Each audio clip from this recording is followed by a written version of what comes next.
and welcome here to TalkFCB and welcome back to the channel here tonight, guys. We do not forget Barca had a huge opportunity tonight, and of course that came after Real Madrid suffered quite a heavy defeat on Saturday. I think you may have seen the scoreline, 5-2 against Atletico Madrid, and that opened the door for Barca to move back top of the league with a win. And tonight, it wasn't easy. Far from it actually. Real Sociedad have struggled quite a bit this season, but they did cause us a number of problems tonight, and in front of goal there were some moments where I could not believe that we didn't score, but in the end we have just about gotten over the line. It's another comeback win courtesy of goals from Jules Kounde and Robert Lewandowski as Lamine Yamal climbs off the bench and makes an immediate impact. We're going to be talking all about the game, everything that we saw right here, so get ready and let's do this. Because I do think it was very, very interesting that even with those drop points from Real Madrid and this big opportunity for Barca, I think Hansi Flick, he's got his own plan. He's got his own mind made up. He's not going to be forced into any moves by anybody. And I think it's safe to say he did rotate a little bit here maybe ahead of the PSG game. Because again, we saw a different centre-back pairing. Pau Kubasi was given a bit of rest there. Eric Garcia dropped out of the lineup as well. Christensen and Araujo there keeping his place at centre-back. Kounde and Gerard Martin. It was Pedri and De Jong in midfield. And I think that's the key here, keeping that midfield together. If you've got Pedri and De Jong out there, with as well as they are playing right now, you're going to be all good. They will make sure that you are okay. But ahead of them, it was really fascinating, wasn't it, to see a big start for Dro in that number 10 role. On the right-hand side, it was Rooney Bardghji with Rashford and Lewandowski there leading the line. What was interesting as well is that in the end, Alejandro Balde did not make the squad list today. He is not quite ready to make the comeback in this one, but he is still expected to play against PSG in midweek if we call upon him, and he did watch on today from the stands alongside Rafinha. He's out, of course, until the international break, as is Fermin Lopez, and without them, we just about got through this one. But I do have to say, guys, in terms of those big Hansi Flick calls, I think in the case of Dro, I was very, very surprised. Before the game, we were actually talking there maybe about Tony Fernandes playing. We weren't expecting it to be Dro. Now, he was brilliant, of course, don't forget, on the Asian tour. He played really, really well, showing a lot of confidence. Now, you have to understand today, he would have been incredibly nervous. It's a big start for him, at Barca, at home here, at the Olympic Stadium. It's a big, big moment for him in a La Liga game. And I think, to be honest, the physicality of the game maybe got the better of him here. There was moments there in that 10 where he just got crowded out. He couldn't quite evade the challenges. They were able to get on top of him physically, and he wasn't able to impact the game. And it is also a very tricky position, that number 10, because at times there, the game can get past you. It can bypass you. You're not going to be able to get involved if the opponents are really, really on you, like it was today with Dro. So I think today,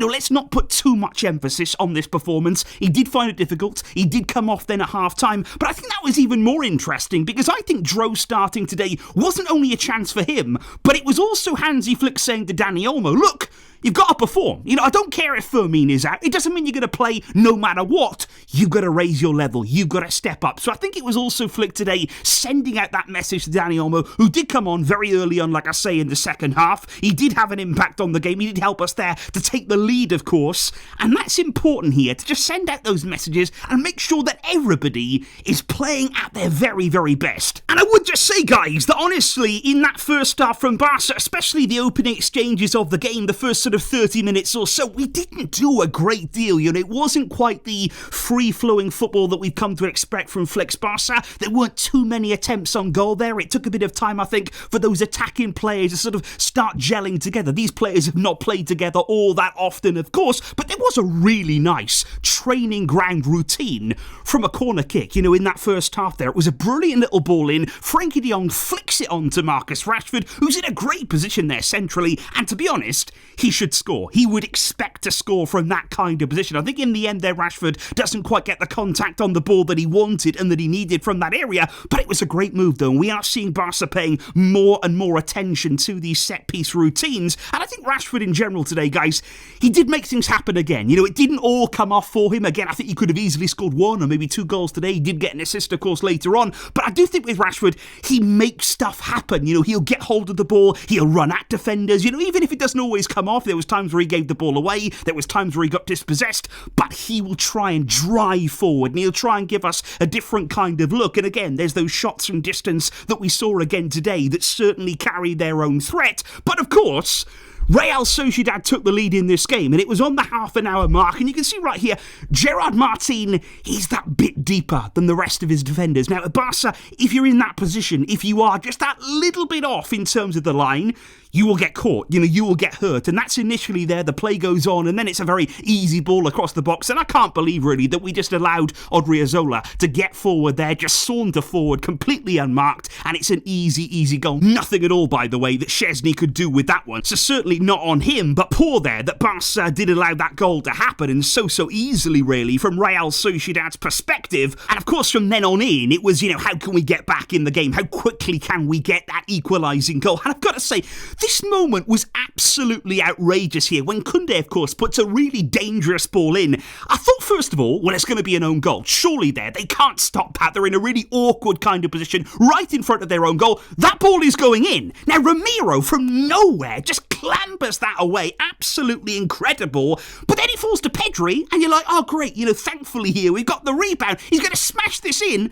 It cannons off the Real Sociedad head. It is absolutely unbelievable how that did not go in, how Barca were not level in that moment.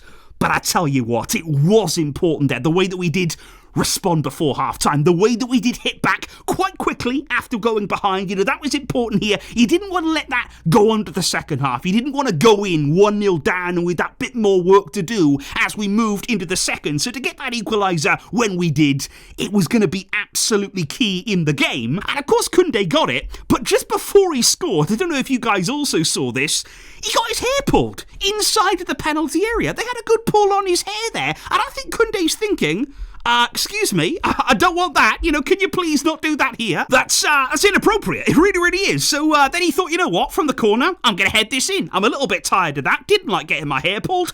I will score a goal, and you've got him and Rashford both going up for the header together. And again, guys, it's a Marcus Rashford cross. You know, we are starting to see more and more of these corners, you know, causing a threat. It's another assist for Rashford, and Kounde's goal there is also, by the way, the 10th different goal scorer for Barca in this La Liga season so far, and we've only just got underway. You know, lots of different players this season chipping in with goals, and that is exactly what we want to see from this team. But I think realistically, you know, as Barca there got into the second half of the match, I think we were all just sat there thinking, when are we going to see Lamine Yamal? When are we going to be graced with his presence off the bench? To be honest, part of me thought it might be at half-time. You know, Flick might throw him straight on there for the second half. But he did wait just a little bit there, you know, about 12 minutes or so into the second half. And on 57 minutes, it was time for Yamal to come on. And before the game, guys, he did actually parade his Copa trophy that he won, of course, at the Ballon d'Or ceremony. And that got me thinking, really. He did this today at the Olympic Stadium, of course.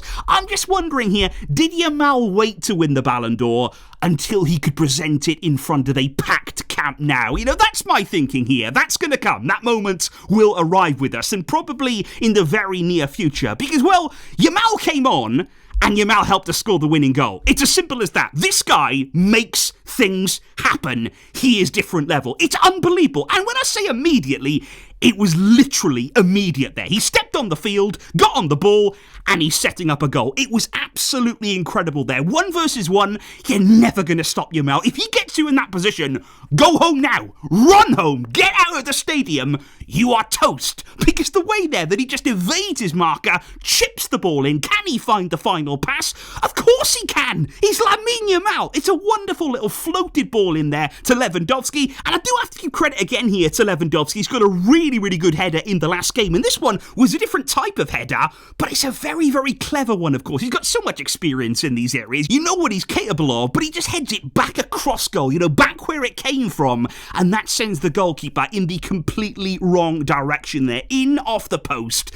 And what a moment there as well, to see Yamal and Lewandowski celebrating again. It just made you realise even more so, we've missed this young man. We really have. Not just in terms of his impact and his influence on games, but already you see, just moments after he comes on, he's nutmegging people. And you just think, oh, where's he been? It's amazing to have him back out there. Wonderful, wonderful to watch. And to be honest, I thought he would have had a goal. I thought he should have had a goal. I thought it was so close there. In terms of the offside flag, he was sent through on goal there. It was very, very tight. Is he on? Is he off? It was a great finish, by the way, from Yamal when he did get in on goal there. I thought that was going to be a goal on his return, but all of those goals will come as well. And I thought there was an absolutely wonderful moment, towards the end of the game, when, let's be honest, Real Sociedad, they put a bit of pressure on Barca. They were going forward, they were attacking us there. There was a lot of space in behind us today, as there often is, but Real Sociedad did manage to get through a few times. Kubo crashed one off the bar. That happens at one end. Then Barca goes straight down the other end, literally straight down the other end there. Frankie moves it on so well into Lamine Yamal, and I thought the pass here from Yamal, this is wonderful. This is the kind of stuff we were seeing from him last season, whereby he saw it before everybody else. He plays such an early ball there, right the way into the penalty area, picks out Ferran beautifully, he cuts it back to Lewandowski. You're thinking, okay, go on, surely this is the goal that we want to take us 3-1 up.